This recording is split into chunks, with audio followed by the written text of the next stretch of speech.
d'apporter au cours des prochaines semaines dans le cadre des Zumba.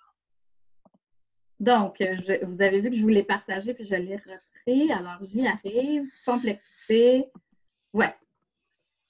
Donc, en fait, ce que vous nous aviez dit dans votre réflexion individuelle à travers le chat, c'est beaucoup justement ce sentiment-là hein, d'incertitude, de complexité, de difficulté par rapport à la volonté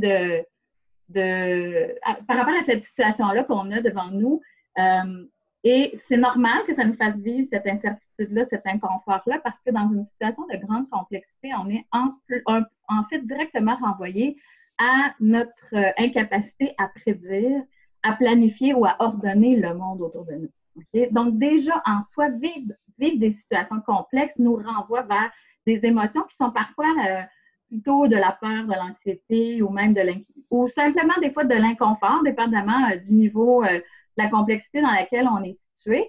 Et là, on ajoute le fait qu'on se retrouve dans une situation où, en plus d'être dans la grande complexité, on est aussi face à des inquiétudes liées à notre santé ou à la santé des gens qu'on aime. Donc, ça aussi, ça crée son lot d'incertitudes.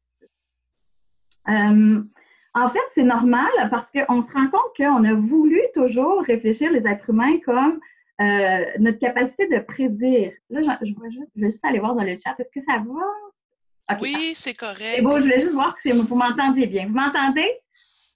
Parfait.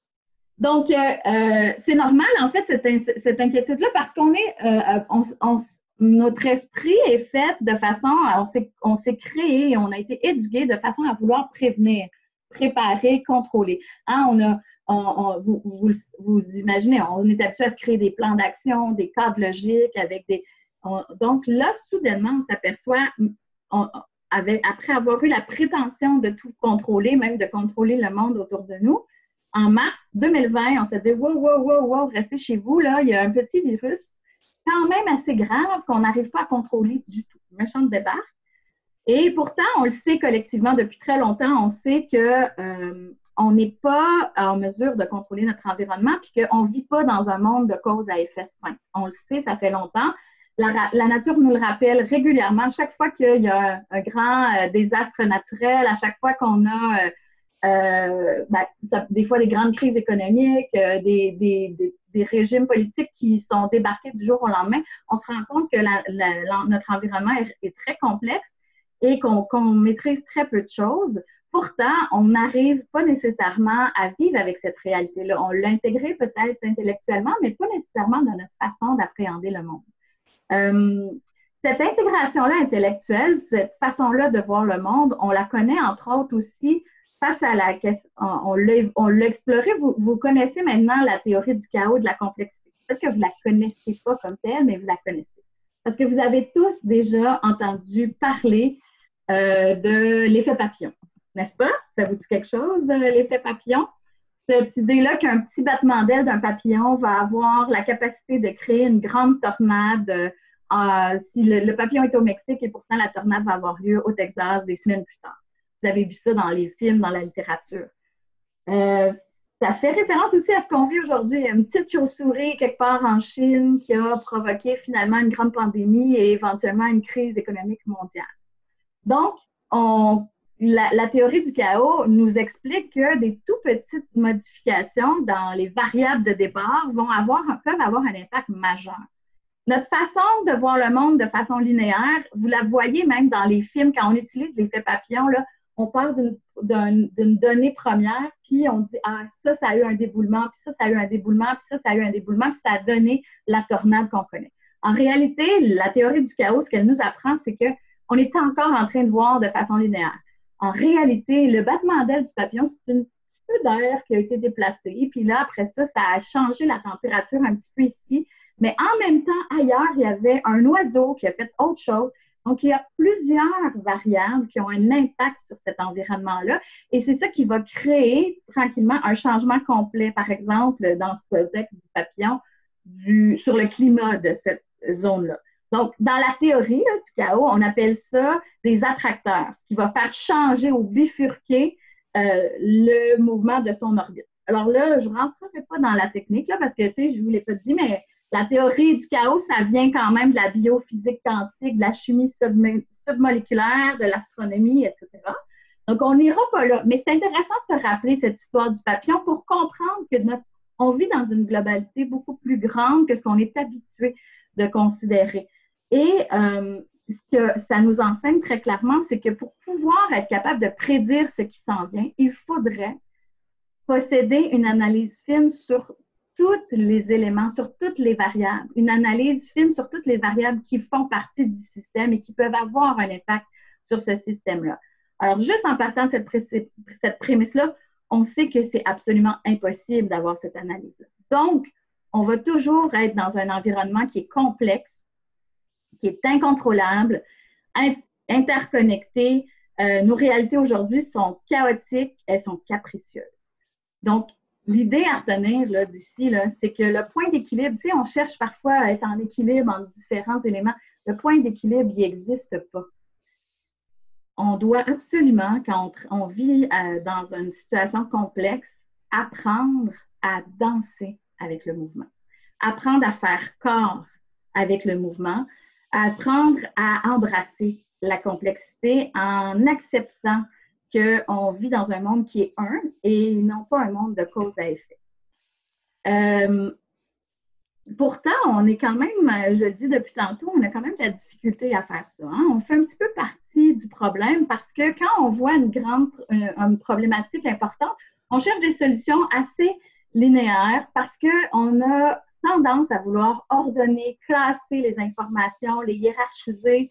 Là, je suis sûre que vous vous reconnaissez, puis vous reconnaissez des gens autour de vous quand vous pensez à nos cadres logiques, notre planification financière. On veut prédire en se donnant des règles, en se donnant des cadres, et on interprète la réalité à travers ces lunettes-là. Et ce que les grands maîtres de la complexité nous disent, c'est que ces lunettes-là, ce qu'elles font, c'est qu'elles nous coupent d'une grande partie des informations. Ça sert dans des contextes qu'on fait, évidemment, ça nous a servi, ça nous sert encore. Mais quand on tombe dans un contexte de grande complexité, ça nous coupe des informations et ça nous empêche d'avancer puis de faire des grandes transformations sociales. En fait, ce que ça fait, c'est qu'on est coupé d'un nombre important d'informations sur notre système et on est prisonnier, si on veut, de notre analyse qui est linéaire de cause à effet. Et donc, on est démunis quand on est face à des situations de complexité. Hein, on est démunis puis on ne sait pas trop quoi faire. Puis là, qu'est-ce qui arrive? Là, vous allez reconnaître des gens autour de vous, vous allez reconnaître un peu ce qui s'est passé dans plusieurs pays, entre autres chez nous au Québec. Les gens se tournent vers le leader, les dirigeants. Puis là, ils demandent des solutions. Ils veulent que le dirigeant vienne à leur secours, puis apporte des solutions. Puis dans une grande période de chaos, ce qu'on va attendre d'un dirigeant, c'est qu'il trouve des réponses, qui recréent la stabilité, qui mettent du contrôle, qui mettent du contrôle sur le désordre parce qu'on n'est pas habitué puis on n'est pas bien dans l'incertitude. Donc, on s'attend de nos dirigeants qu'ils fassent ça. Dans un contexte de chaos, au début, c'est l'attitude à prendre. Par exemple, ce qui est arrivé au tout début de la crise, on a tout de suite donné des règles claires, on a tout de suite ordonné pour mettre de l'ordre, pour contrôler ce qui se passait dans la pandémie. Pourtant, maintenant, on n'est plus dans le contexte du grand chaos, on est en contexte de complexité. On veut réouvrir, on veut recommencer un certain mode de vie, mais on a plein de données qu'on ne connaît pas devant nous.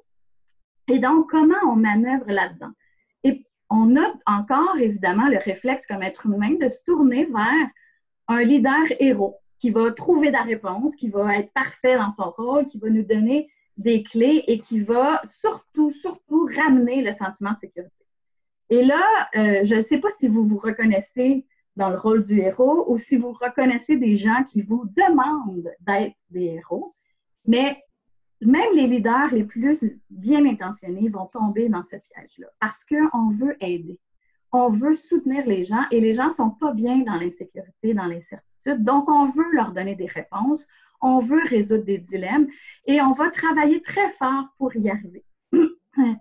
Là, je vous fais quelques petites questions. Posez-vous ces questions-là intérieurement. Est-ce que vous vous reconnaissez? Êtes-vous un héros?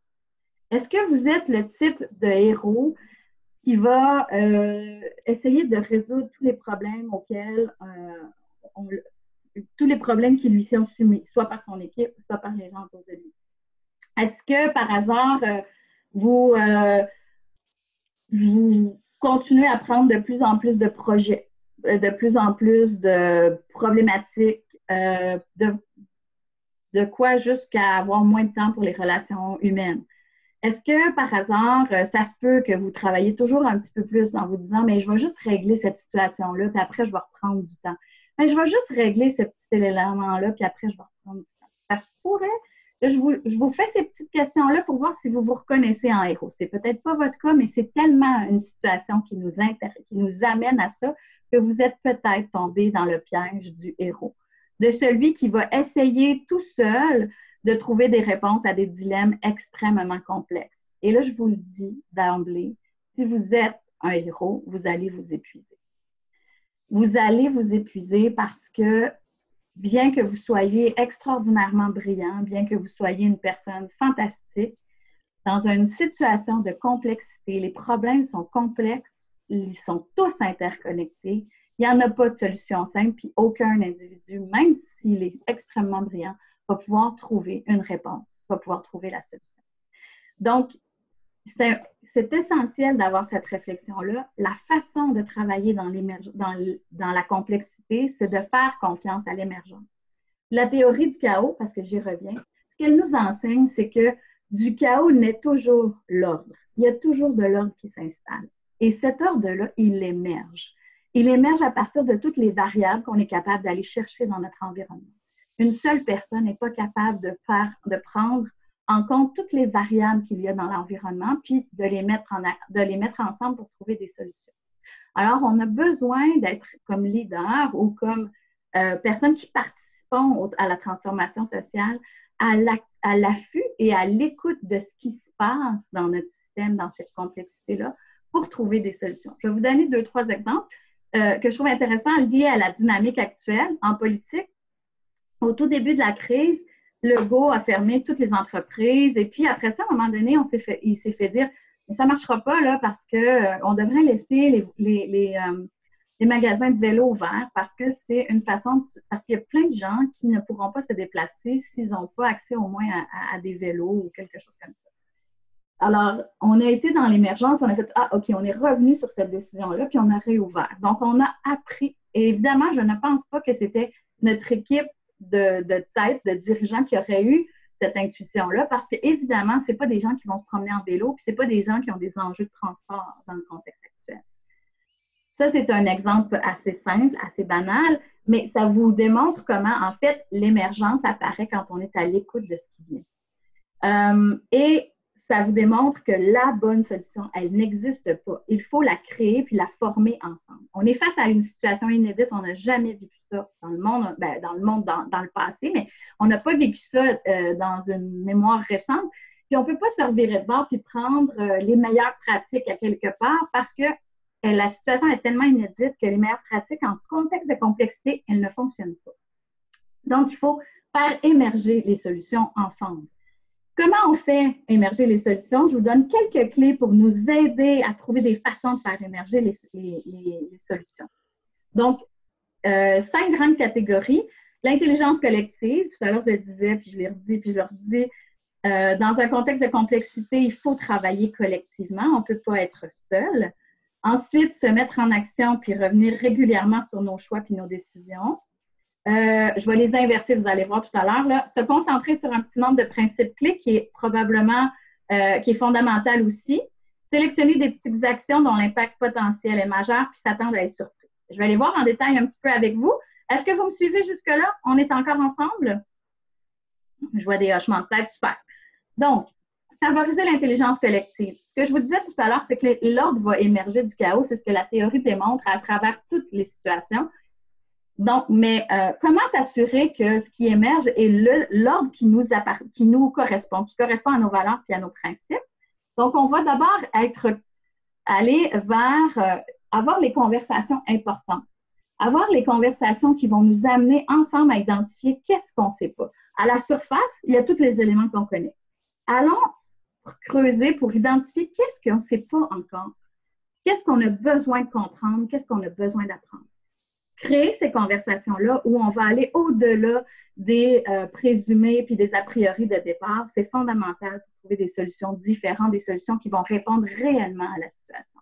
Pour faire ces conversations-là, il faut entrer dans la conversation avec curiosité, pour ramener à la surface les questions importantes. C'est quoi qu'on ne sait pas, qu'on a besoin de savoir, c'est de quoi qu'on a besoin de parler. Encourager et honorer les contributions de tous. Soyez à l'affût parce qu'il y a des gens hyper flyés des fois qui vont nous arriver, des gens qui vont arriver avec des propositions bien hétéroclites, puis finalement, ça va être la voie à suivre. Donc, il faut absolument prendre la peine de ne pas écouter juste nos experts. Bien sûr, on écoute nos experts, mais on est à l'affût dans la recherche de solutions de toutes les idées. On rend visible les découvertes, puis on contribue avec le cœur et l'esprit. Puis vous allez le voir, ça revient. Dans la complexité, on ne peut pas faire abstraction du cœur. Ce n'est pas juste notre tête qui fonctionne. On n'est pas dans une analyse de cadre logique. On doit absolument être connecté à notre environnement, à notre système complexe. Et ça ne se passe pas juste avec la tête. Ça se passe tête, cœur, corps. Ensuite, on va se concentrer sur un petit nombre de principes clés. Qu'est-ce que c'est ça? Je reviens à la théorie du chaos pour après ça nous revenir ici. Quand je vous disais, il y a toujours de l'ordre qui naît dans le chaos. Si vous voyez, vous avez déjà vu cette image-là, vous êtes sur une plage, puis il y a un nombre faramineux d'oiseaux qui sont là, puis d'un seul coup, ils décident de partir vers un autre lieu. Ils partent tous en même temps.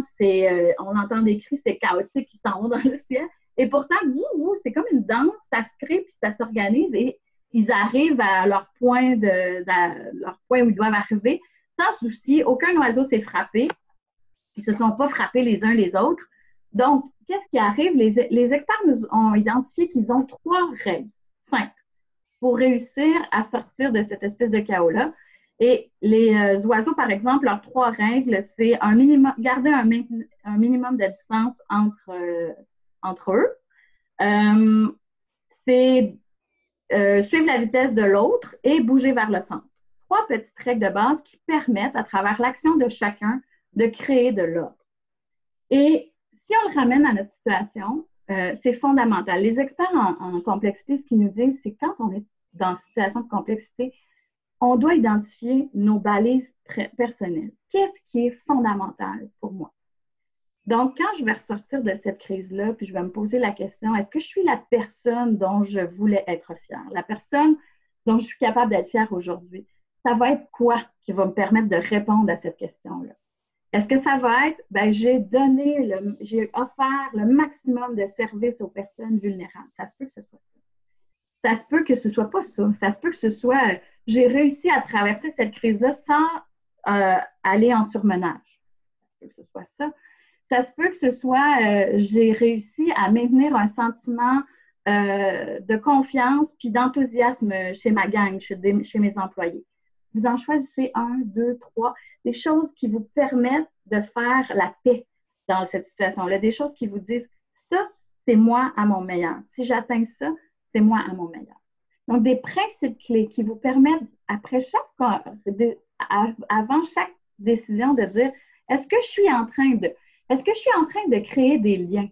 Est-ce que je suis en train, puisque c'est ma balise personnelle, est-ce que je suis en train de créer de la rigidité? Est-ce que je suis en train de créer de la confiance chez les membres de mon équipe? Donc, des questions que vous vous posez pour répondre à votre principe, à votre balise personnelle.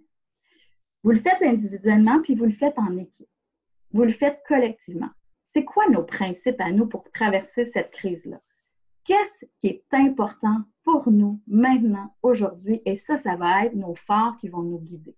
Et après ça, on n'aura pas toutes les clés, on n'aura pas toutes les solutions et on va se permettre que chacun prenne des initiatives et réponde à des situations d'urgence, parce qu'on sait qu'on s'est mis d'accord sur, à la base, qu'est-ce qui nous guide.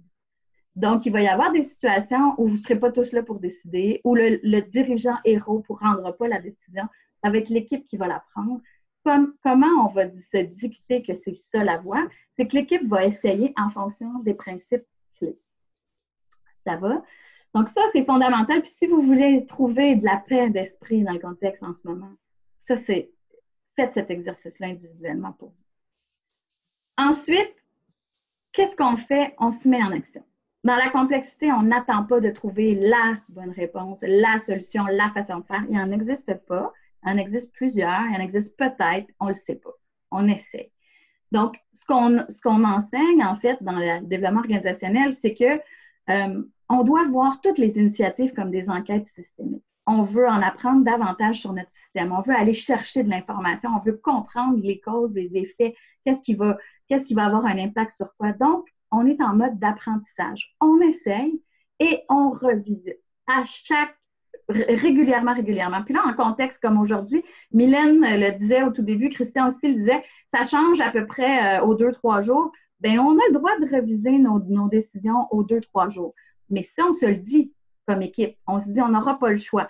Donc, on crée des mécanismes. Ça peut être une réunion par semaine, puis on revisite. Ça marche tout le temps? Ah non, il y a eu tel impact, il y a eu telle affaire, ça a créé ça. Oh, OK, ça a créé ça. Ça marche-tu toujours? Ah, ben pas trop. On revient, puis on rediscute ensemble. Nous n'avons pas vraiment le choix, mais plus on va accepter qu'il faut réessayer, et plus on va apprendre de nos erreurs. On va être capable de trouver de plus en plus rapidement ces solutions-là. Vous allez voir aussi que plus on a une tendance à ne pas vouloir laisser les erreurs dans nos systèmes. Là, c'est pas évident. Quand quelqu'un fait une erreur, ben, parfois, il y a des systèmes où la confiance est bien établie, puis c'est merveilleux. Dans un contexte de complexité, faites confiance. Créer le plus de confiance possible. Laissez aux gens l'opportunité de faire des erreurs et d'apprendre pour qu'on s'ajuste constamment. C'est fondamental. Sinon, on paralyse, puis on s'attend à ce que le leader décide, puis à ce que le leader fasse. Finalement, sélectionnez des petites actions dont l'impact potentiel est majeur. Partez du principe d'unicité. Un petit battement d'aile du papillon va faire des grandes affaires. Donc, on ne cherche pas, dans le contexte ici, la solution qui va répondre à toutes les situations. Fait que là, vous allez réouvrir, là, vous n'avez pas besoin d'avoir d'un plan de match qui inclut tous les éléments. Vous avez besoin de répondre à un maximum, bien sûr, mais vous n'allez probablement pas pouvoir répondre à tout parce que vous n'allez pas tout penser d'un seul coup. Donc, vous accueillez le principe d'unicité, vous développez une lecture systémique, vous faites confiance à votre intuition, à la réflexion intuitive, et dès que vous voyez que le système s'en va dans une direction, parce que vous développez cette lecture systémique-là, vous intervenez. Vous intervenez sur des petits éléments clés. On le sait, là, dans le contexte de pandémie, des petits éléments qui font une grosse différence. On se lave les mains, c'est un exemple, mais dans vos systèmes, ça va être la même chose. Des petites choses qui vont avoir une grande influence sur la suite à suivre. Pour trouver c'est quoi ces petites actions-là, il faut avoir une lecture systémique. Puis finalement, s'attendre à être surpris, ça va continuer d'arriver. Il faut s'amuser avec la surprise. Il faut essayer d'être en principe de s'amuser, accueillir l'imprédictibilité. On est dans un contexte complexe, ça va arriver encore tous les jours et tous les jours. Donc, trouvez ça. Vous pouvez mettre des mécanismes avec vos équipes pour que ce soit drôle, pour qu'on trouve de façons de s'amuser avec ce qu'on n'avait pas vu venir ou ce qu'on n'avait pas prévu. Évidemment, je le sais, on parle d'un contexte où on parle de la santé des gens, c'est quand même majeur. On ne peut pas rigoler de ça, mais s'amuser avec la surprise, ça veut dire se laisser surprendre, ça veut dire je ne l'avais pas vu venir celle-là, ou profiter des petits moments qui vous surprennent pour dire « Ah, tiens, j'ai encore quelque chose à apprendre ». Donc ça, c'est un peu les grands moyens qu'on a pour aborder la complexité. C'est les éléments de réflexion sur lesquels je voulais vous amener ce matin pour vous amener une lunette nouvelle ou différente qui va vous permettre de faire la conversation ensuite sur la suite, collectivement, comment on aborde ça, le déconfinement. On est dans une situation complexe. On n'a jamais eu à vivre ça. On n'a jamais fait ça. On va bien sûr écouter les experts, mais on va avoir des situations tellement spécifiques à notre réalité qu'il va falloir créer des réponses. Comment on va le faire? Alors, avec cette lunette-là, j'espère que vous allez avoir quelques éléments qui vont vous permettre d'aller un petit peu plus loin. Est-ce que ça va pour ça? Parce que, est-ce qu'il y a des questions spécifiques au contenu que je vous ai partagé?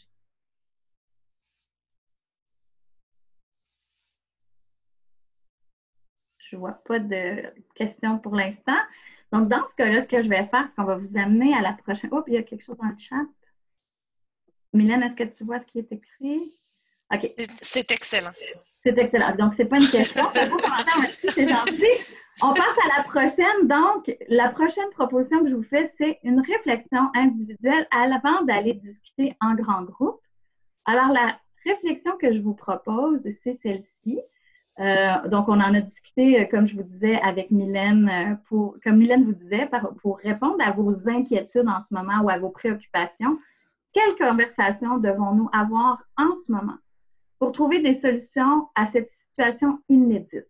Donc, en ce moment, de quoi vous avez besoin de parler, de quoi vous devez parler pour trouver vos solutions au sujet du déconfinement, au sujet de là où on est rendu dans le contexte de complexité.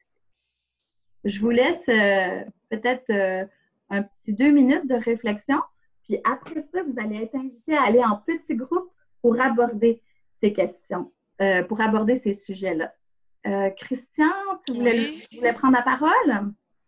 Oui, je veux juste spécifier que cette réflexion-là, elle est très importante dans la mesure où les besoins qui pourront être identifiés là par rapport au sujet abordé ou aux besoins qui pourraient être nommés, ben ces éléments-là, là, nous, on va les prendre bien en note. Puis ça va peut-être orienter d'autres processus qu'on pourra mettre en branle ultérieurement pour venir soutenir donc les organisations selon ce qui sera dit aujourd'hui. Cette réflexion-là là, est vraiment super importante et elle est porteuse pour nous, évidemment. Donc, une petite minute pour répondre à la question.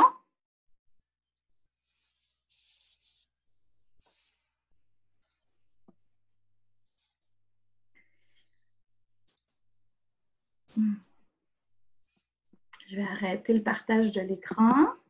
Je vais pouvoir vous voir plus pour voir où vous en êtes dans votre réflexion. Je vois qu'il y en a qui écrivent là, leur réflexion. Je trouve ça génial. Parfait.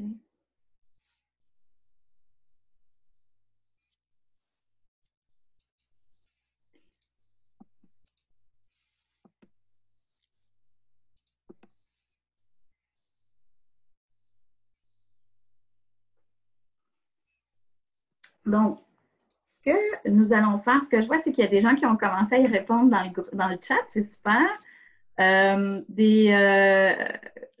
Vous allez avoir évidemment l'information de cette conférence-là en courriel. On va vous envoyer la présentation. C'est écrit la question était dans le chat. La question n'est pas claire pour moi. Conversation dans mon équipe ou entre OBNL. Alors, vous pouvez, très belle spécification. Merci pour la question. Les deux. Donc, il y a évidemment des questions dont des conversations que vous avez besoin d'avoir dans votre équipe. Prenez-les en note.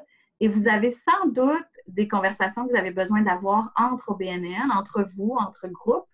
Prenez-les en note. Là où va votre réflexion, les deux sont importantes. Donc, l'objectif ici, c'est de vous aider à créer de l'ouverture pour trouver vos pistes de solutions. Puis elles sont à tous les niveaux.